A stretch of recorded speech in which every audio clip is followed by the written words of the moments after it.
Welcome back to Next Gen Console Watch, our show following everything happening with new gen hardware and their games. I'm Daemon Hatfield. I'm joined here in studio by Matt Kim. Welcome to the show. Hello.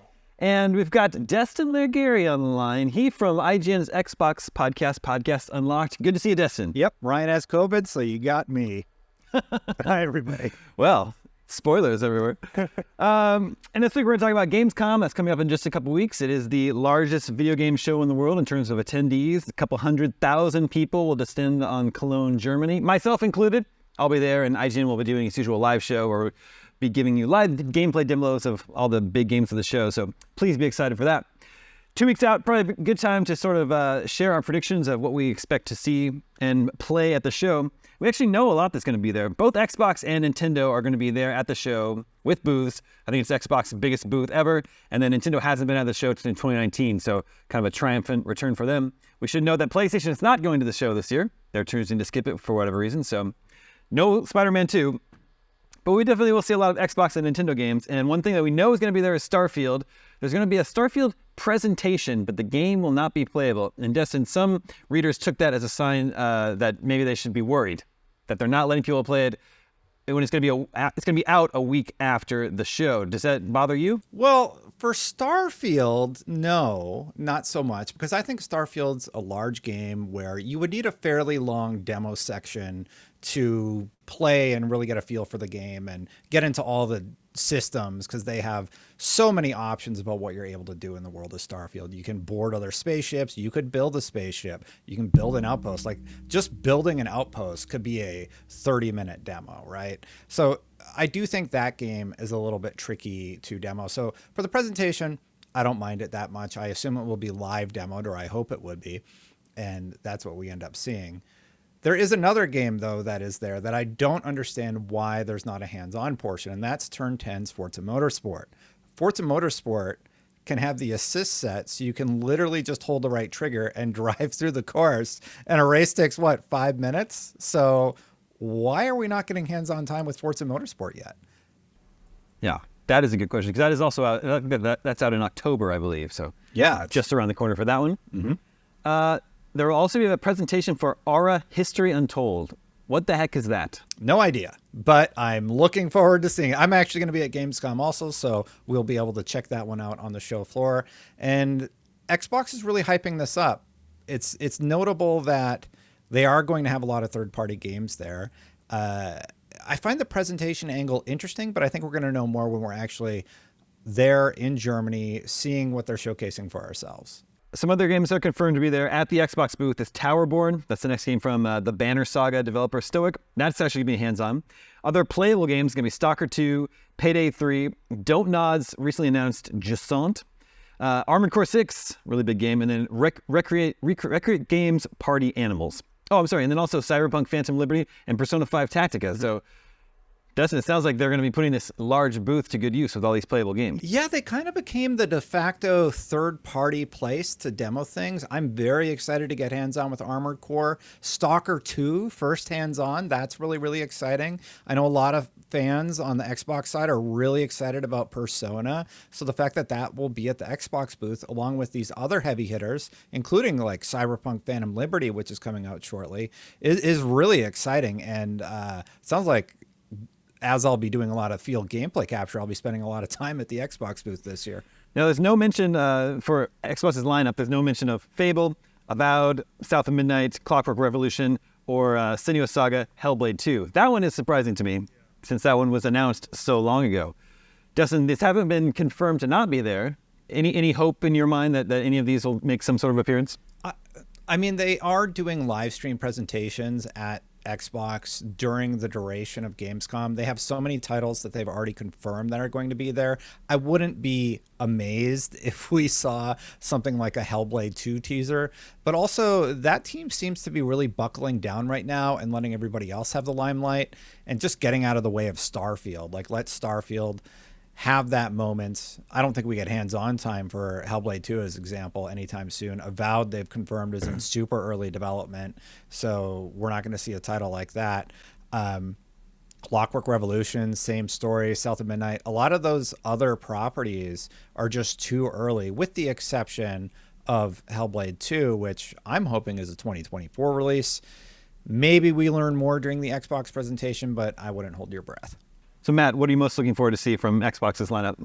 Ooh, I mean, probably Stalker 2. Really? But yeah. I mean, I was really excited for when they announced it, and I know because of the developer's geographical location, they've been having a rough time getting to the finish line. But I actually didn't know it was going to be at Gamescom as a playable demo. But I am excited to see more of that. Yeah, it's a good sign that maybe they were seeing the light at the end of the tunnel of development on that game. Destin, any other sort of like predictions or stuff you think are possible to see at the show for Xbox?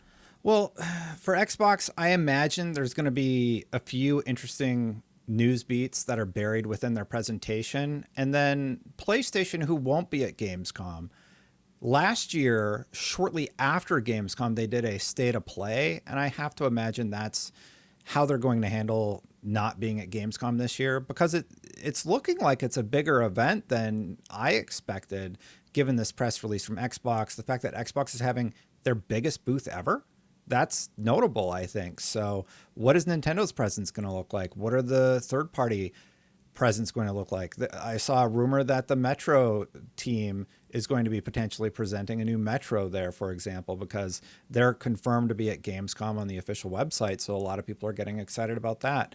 For Xbox, though, it seems like they've gotten in front of announcing what their lineup's going to be, and we will probably get deeper dives on these titles when they do their presentation, and we get our own hands-on time when we're at Gamescom this year. I'm glad you mentioned Metro. I wanted to bring that up. So 4A Games is the developer of the Metro series. They're confirmed to be exhibiting at the show. They have a booth. Metro Exodus was 2019, several years ago now, and they haven't announced what they're doing yet. So why are they there? I think Opening Night Live, which is the event that kicks off, Jeff Keighley's event, I think Tuesday kicks off the show. I wouldn't be surprised at all if they announce a new Metro game there and then it's, playable, or there's demos behind closed doors or something on the show floor. What do you think? Totally, yeah. I mean, 2019 is not that long ago, but 4 years? 4 years. Metro's a great series, though, and if they're going to announce a new Metro game, I'm not going to be like, hey, announce something else. No complaints. Yeah.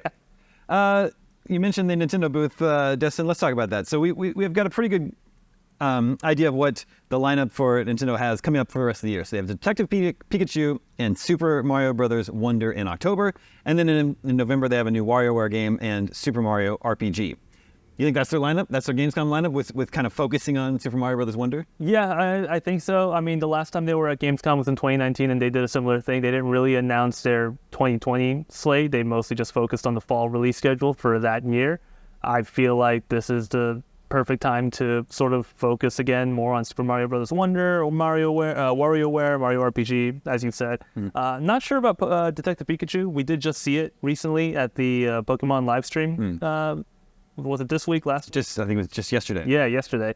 So I don't know if we're going to see that title in particular, but there's a new Mario game coming this fall, and Gamescom's a perfect place to get people to get the first hands-on for it, probably. Yeah. Are you excited for Super Mario Brothers Wonder? I am. It looks great. It looks really fun.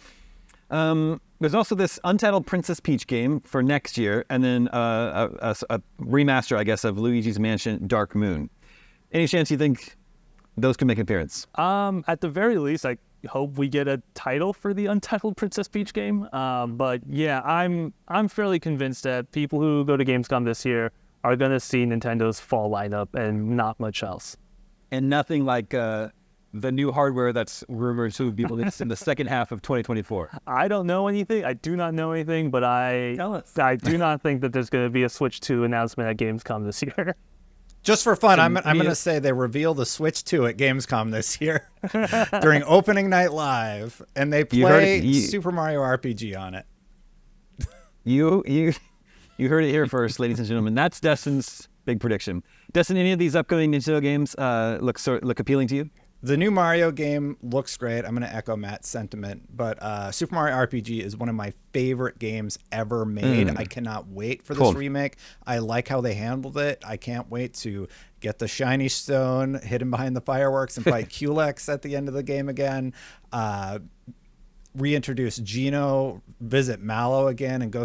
It's a really touching and endearing game. It was this collaboration between Square and Nintendo years ago, and it was really, really special. I hope more people get to experience it for the first time, and I can't wait to re-experience that particular game because it's one of my favorites. Yeah, I haven't played it since it was released, and I loved it back then, so I'll be interested to see how it holds up. That's a brief preview of what you can expect from Gamescom coming up in just a couple weeks. As I said, both Destin and myself will be there doing IGN's live show, so look forward to you all tuning in and checking out some cool games at the show with us. We have the results of last episode's poll. We were talking about when developers should leave the last generation behind. Don't let the last generation games hold back current gen games. And the winning result with over 63% was 2 to 3 years into the new generation. So most gamers out there seem to feel like there should be a little bit of a buffer. There should not be like a hard stop at the start of a new generation where they abandon the previous generation. Only 10% said that they should never abandon the previous generation, which would mean just backwards compatibility, right? I was a little surprised at how low that number was because gamers do seem to like backwards compatibility a lot, right? Yeah, I think the difference is they don't want games to be designed for both new gen and the previous gen. Sure. I think they don't mind it if a game from the previous gen runs on the new gen consoles, and that might be what they're getting at, but yeah, it's sort of a fine line. Sure, that makes sense. New poll for you to vote on for this episode. What game are you most excited to see at Gamescom? Starfield, Armored Core 6, Super Mario Bros. Wonder? Make sure to vote at IGN.com the day this episode goes live. We'll share the results with you next episode. And that's going to do it for this edition of Next Gen Console Watch. Thank you to both Matt and Destin. Thank you to everyone working behind the scenes in our LA studio here to make this episode possible. My name is Damon. We'll be back next episode with more new gen gaming hardware news. We'll see you then.